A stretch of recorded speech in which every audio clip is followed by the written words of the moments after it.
Corona virus के बीमारी आ गई। हर इंसान जान के बात के घबराइल कि कैसन बीमारी बा। जानकारी भइल कि 1 मीटर के दूरी बना के रहे के बा, छुआछूत से होता।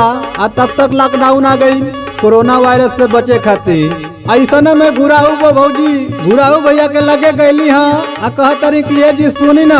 तो घुराऊ भैया उनकरा के का कहता रहे कोरोना वायरस के बारे में, आप लोग गीत के माध्यम से एक बार जरूर सुनी जा।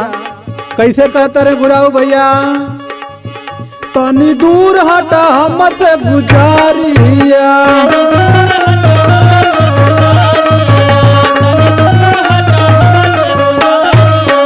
तनी दूर हटा हमसे गुजारिया,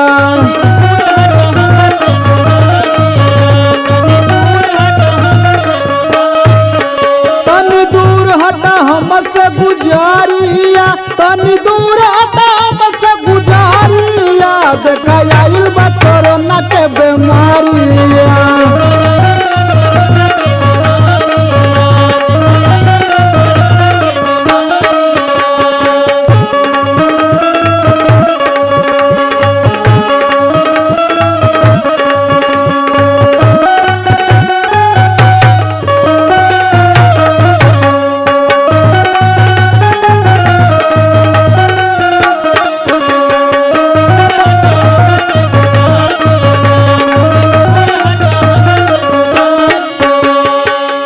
देखो भाई गुरफेखना के मम्मी खिसिया मत। ये से हम बताओ तनी कि तू दिमाग के तेज बढ़ू, ठीक न।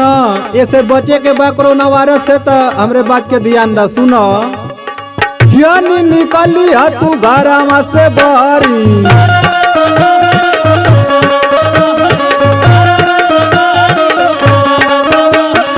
गौर से सुनो। देश विदेश गाँव फैलता सगरी, हमरा और तोरा लगे आवे में ज्यादा टाइम नहीं थे, ये लिए कहता नहीं। जानी निकली है तू घरमा से बाहरी, देश विदेश गाँव फैलता सगरी। और सुना, खैया घरवे में रोटी तरकारिया,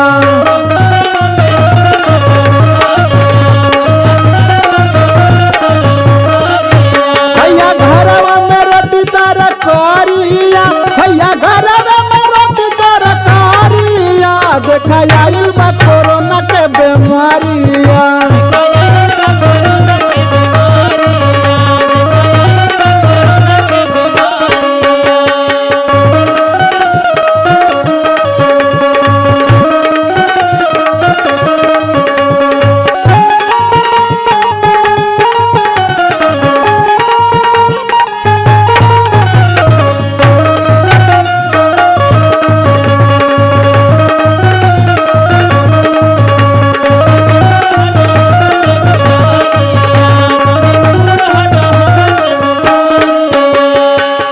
कोरोना वायरस से बचे खातिर के ही लॉकडाउन लागल बा। ऐसे कि न केहू कहीं जाई आ न केहू से छुआई न कोरोना वायरस धरी। तो ये बात पर ध्यान दे तो जरूरी बाटे। और सुना, यही बात लॉकडाउन लगौले बड़ा मोदी जी,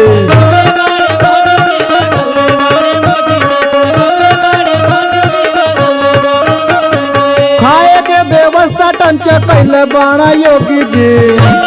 अगर 3 महीना में एक बार सरकार के तरफ से मिल जाई खाए बदे बनावल खाना तो जी लेवे के। यही बदे लॉकडाउन लगौले बड़ा मोदी जी, खाए के व्यवस्था टंच कैले बड़ा योगी जी। वायरस फैलता सगरी सहारिया,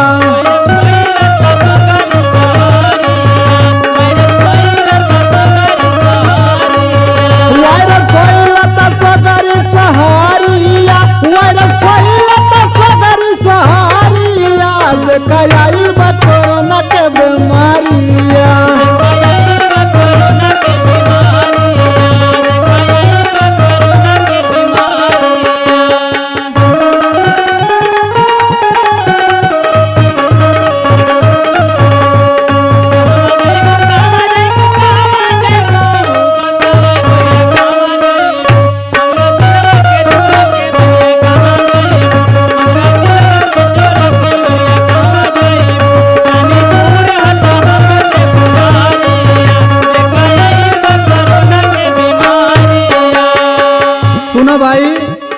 कहे या न कहे, लेकिन हम तो जरूर कहब कि साफ सफाई पर ध्यान देवे के चाहिए। और सुना, साफ सफाई पर दिया पूरा ध्यान हो,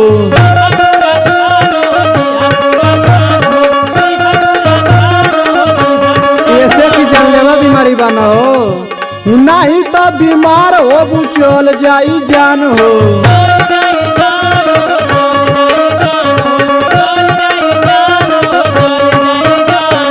साफ सफाई पर दिया पूरा ध्यान हो, नहीं तो बीमार हो चल जाई जान हो। राजकुमार प्रदीप जैया जनबारिया।